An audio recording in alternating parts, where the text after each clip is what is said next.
अब बारी है हमारे खास सेगमेंट की, जहां आपको हम मिलवाते हैं टीवी पर रेडियो के सितारों से, जो आपको जी बिजनेस पर बताते हैं कि रेडियो की दुनिया में क्या कुछ खास चल रहा है, क्या कुछ नया चल रहा है।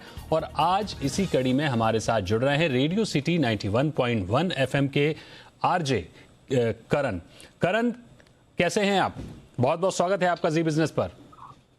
Thank you so much Deepak ji, thank you so much.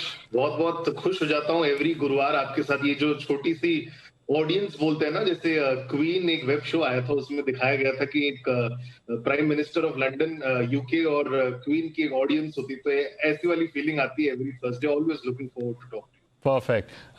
Corona काल के बाद करण, अब तो जो ताज़ा गाइडलाइन आई है उसके मुताबिक अब सिनेमा हॉल में 100% ऑक्यूपेंसी की इजाज़त हो सकती है, लेकिन कोविड काल में जब हॉल बंद थे तो ओटीटी एक तरह से वरदान बनकर उभरा। आप भी एंटरटेनमेंट इंडस्ट्री से जुड़े हैं, आपकी नज़र में ओटीटी ने कैसे एंटरटेनमेंट की दुनिया को बदलना शुरू किया?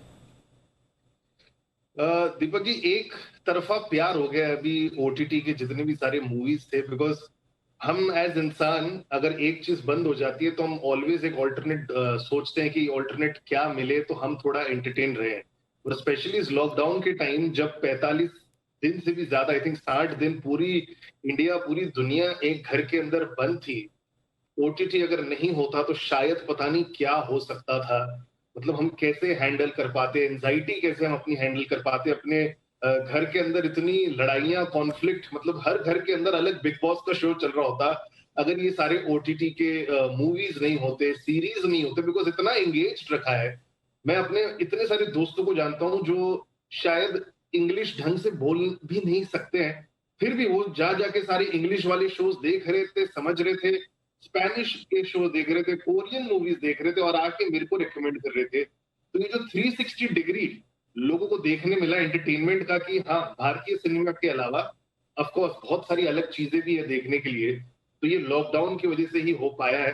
और उसकी वजह से जितने भी हमारे ओटीटी के जितने भी छोटे छोटे जो एक्टर्स है, आज बहुत ही नामचीन कलाकार हो गए, लोगों को उनके नाम याद हो गए।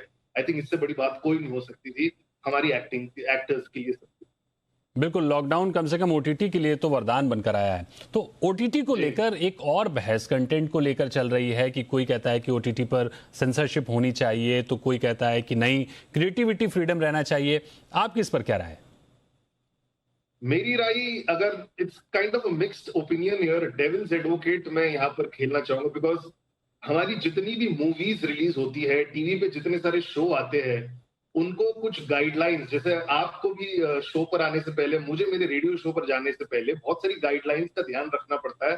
मतलब अपने आप ही मैं सेंसरशिप अपने आप ही हो जाता हूँ कि मुझे ध्यान रखना है। बात करें हमारी फिल्मों की, वहां पर तो सेंसरशिप लागू है ही। बहुत सारे सीन कट जाते हैं, बहुत सारी चीजें कट जाती है टू मेक श्योर कि जब पब्लिक एट लार्ज देखने जाए तो उनको कुछ ऑफेंसिव ना लगे। लेकिन ओटीटी के लिए अब तक ये आया नहीं है, तो शायद जो फिल्मी वाले लोग हैं, ये उनके लिए मुद्दा है कि हाँ, अगर हम एंटरटेनमेंट है, आप भी एंटरटेनमेंट है, एक ही छतरी के अंदर आते हैं, तो ओटीटी के लिए भी आई थिंक सेंसरशिप होना चाहिए। बट मेरे हिसाब से क्यों नहीं होना चाहिए, बिकॉज ओटीटी के जितने भी सारे मूवीज है, जितने भी सारे शोज है, मैं अपनी मर्जी से जाके देखता हूँ। और कई बार तो अभी मोबाइल में इतना सारा सब कुछ आ चुका है, जरूरी नहीं है कि टीवी में फैमिली के साथ लोग देखे, मोबाइल में अपने साथ अलग अलग बैठ के अपने हिसाब से, अपने टाइम के हिसाब से लोग देखते हैं।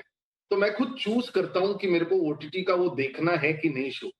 इसलिए मुझे लगता है जो ओटीटी का रियल फील है ना, बिल्कुल। जो विदाउट सेंसरशिप है, I think that is one of the reason people are liking it. अगर इसमें भी सेंसरशिप डाल दिया तो ओटीटी फिल्म्स में कोई फर्क नहीं रह जाएगा। लेकिन मेरे जितने भी फिल्मी सितारे हैं, बॉलीवुड के दोस्त हैं, मेरे बिल्कुल बिल्कुल डायरेक्टर्स बहुत सारे जिनको पहचानता हूँ, उन लोग तो चाहते हैं कि सेंसरशिप आ जाए, सब एक ही प्लेटर पे आए। बिल्कुल। इसमें एक चीज और आपसे पूछना चाहेंगे कि कंटेंट को लेकर हाल ही में तांडव को लेकर जो काफी बहस हुई, मेकर्स ने सीन काट दिए, बाकायदा गलती मानते हुए माफी भी मांगी, फिर भी कंट्रोवर्सी थमी नहीं। और इस ना थमने की कंट्रोवर्सी पर आप क्या कहेंगे? बहुत ही संक्षिप्त में बताइएगा क्योंकि वक्त बहुत कम है अपने पास। जी जी, एब्सोल्युटली। देखो, आज तो सुप्रीम कोर्ट ने ये भी बोल दिया कि हम आपको प्रोटेक्शन नहीं दे सकते अरेस्ट के लिए। अब मतलब जब ऐसी सब चीजें आ जाती है एंटरटेनमेंट इंडस्ट्री के लिए, एक सॉफ्ट टारगेट है एंटरटेनमेंट इंडस्ट्री। कोई भी, जितने भी मैं बॉलीवुड के कलाकार को पहचानता हूँ, डायरेक्टर, कोई भी चीजें बनाता नहीं है कुछ ऑफेंसिव होने के बिल्कुल। लिए कि किसी को बुरा लग जाए। तो मैं तो बस लोगों से ये रिक्वेस्ट करना चाहता हूँ कि अगर आपको कुछ भी ऑफेंसिव लगे, प्राइवेट में जाके बता दीजिए कि ऐसा ऐसा है, इसको निकाल दीजिए। बिकॉज अब तक मैंने तांडव नहीं देखा, बहुत सारे ने नहीं देखा होगा, तो मैं तो अभी, मुझे अगर ऑफेंस नहीं होना है फिर भी मैं शायद ऑफेंस ले लूं ये देखकर। बिल्कुल, बहुत बहुत शुक्रिया करण, आप हमारे साथ शामिल हुए और आपने अपनी राय व्यक्त की।